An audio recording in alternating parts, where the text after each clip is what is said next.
మన కర్మ మనల్ని వెంటాడితే దేవుడు కూడా కాపాడలేడు. పైగా ఆ దేవుడే వచ్చి లెక్కడుగుతాడు. ఈ ఒక్క డైలాగ్ చాలు బాస్. థియేటర్లో అందరూ ఒక్కసారిగా సైలెంట్ అయిపోయారు. అర్జున్ జన్య మ్యూజిక్ డైరెక్టర్ కదా, డైరెక్షన్ ఏం చేస్తాడులే అనుకున్నా. కానీ ఆయన రాసుకున్న థీమ్ చూస్తే పిచ్చెక్కిపోతుంది. ఇప్పుడే థియేటర్ నుంచి బయటకొచ్చా. కాసేపనా బ్లాంక్ అయిపోయి కూచున్నా. అసలు 45 అంటే ఏంటి, ఆ నంబర్ వెనక ఉన్న మర్మమేంటి అనేది సినిమా చూస్తున్నంతసేపు ఒక పజిల్లాగా అనిపించింది. ఫస్ట్ ఇంప్రెషన్ అయితే ఇది జస్ట్ యాక్షన్ సినిమా కాదు, ఒక ఫిలసాఫికల్ రైడ్.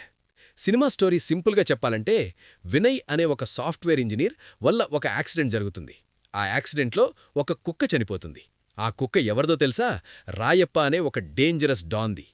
నీకింకా 45 రోజులే టైముంది, ఆ లోపు నిన్ను చంపేస్తా అని వార్నింగ్ ఇస్తాడు ఆ డాన్.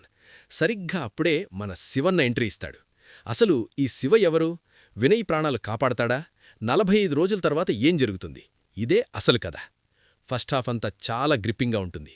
ముఖ్యంగా రాజ్ బీ శెట్టి భయం, ఆ టెన్షన్ మనక్కూడా ట్రాన్స్ఫర్ అవుతుంది. ఉపేంద్ర ఎంట్రీ అయితే మామూలుగా లేదు. వింటేజ్ ఉప్పిని చూసినట్టుంది. అక్కడక్కడ కొంచెం స్లో అనిపించినా ఇంటర్వెల్ బ్లాక్ దగ్గరిచ్చే ట్విస్ట్ మాత్రం కేక. నిజం చెప్పాలంటే సినిమా అసలు సిసలు మజా సెకండ్ హాఫ్లోనే ఉంది.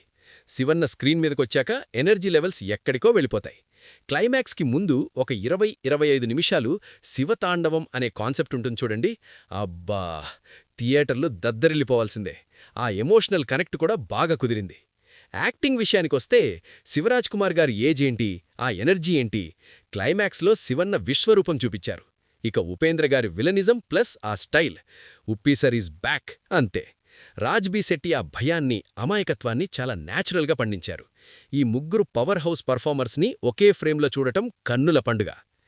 అర్జున్ జన్య ఫస్ట్ సినిమాని ఎవ్వరూ నమ్మరు. గరుడ పురాణం కాన్సెప్ట్ని తీసుకుని దాన్ని కమర్షియల్గా చెప్పడం మామూలు విషయం కాదు. స్క్రీన్ ప్లే అక్కడక్కడ కొంచెం సాగినట్టనిపించినా ఓవరాల్గా డైరెక్టర్ విజన్ మాత్రం క్లియర్గా ఉంది. ఎడిటింగ్ ఇంకాస్త షార్ప్గా ఉండాల్సింది. విజువల్స్ బాగున్నాయి, కానీ కొన్ని చోట్ల విఎఫ్ఎక్స్ మరీ కార్టూన్లా అనిపించింది. అది కొంచెం డిసప్పాయింట్ చేసింది. కానీ అర్జున్ జన్య మ్యూజిక్లో ఇరగదీశాడు. సాంగ్స్ కంటే బీజిఎం మాత్రం నెక్స్ట్ లెవెల్. ప్రతి ఎలివేషన్ సీన్కి బ్యాక్గ్రౌండ్ స్కోర్తో ప్రాణం పోశాడు. సినిమాలో ప్లస్ పాయింట్స్ ఏంటంటే, ముగ్గురు సూపర్ స్టార్స్ని ఒకేసారి చూడటం, సెకండ్ హాఫ్లో శివన్న ఎలివేషన్స్, ఆ కొత్త పాయింట్. మైనస్లు అంటే ఆ వీక్ విఎఫ్ఎక్స్ మరియు ఫస్ట్ హాఫ్లో కొన్ని అనవసరమైన సాగదీత సీన్స్. ఫైనల్గా చెప్పాలంటే, మీరొకవేళ మాస్ సినిమాలు ఇష్టపడి దాంతోపాటు కొంచెం కొత్తగా ఏదైనా చూడాలి అనుకుంటే 45 పక్కా థియేటర్లో చూడాల్సిన సినిమా. ఎస్పెషలీ శివన్న, ఉప్పీ ఫ్యాన్స్కి ఇది పూనకాలి తెప్పించే విందు. ఓటీటీ కోసం వెయిట్ చేయకుండా పెద్ద స్క్రీన్ మీద ఆ బీజిఎంని ఎంజాయ్ చేయండి. నా రేటింగ్ వచ్చేసి 3.5/5.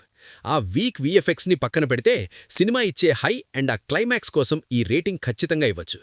సినిమా చూసిన వాళ్ళుంటే క్లైమాక్స్లో శివన్న పర్ఫార్మెన్స్ ఎలా ఉందో కింద కామెంట్స్లో చెప్పండి. ఇలాంటి మరిన్ని రా అండ్ రియల్ రివ్యూస్ కోసం మన ఛానల్ని సబ్స్క్రైబ్ చేసుకోవడం మర్చిపోకండి.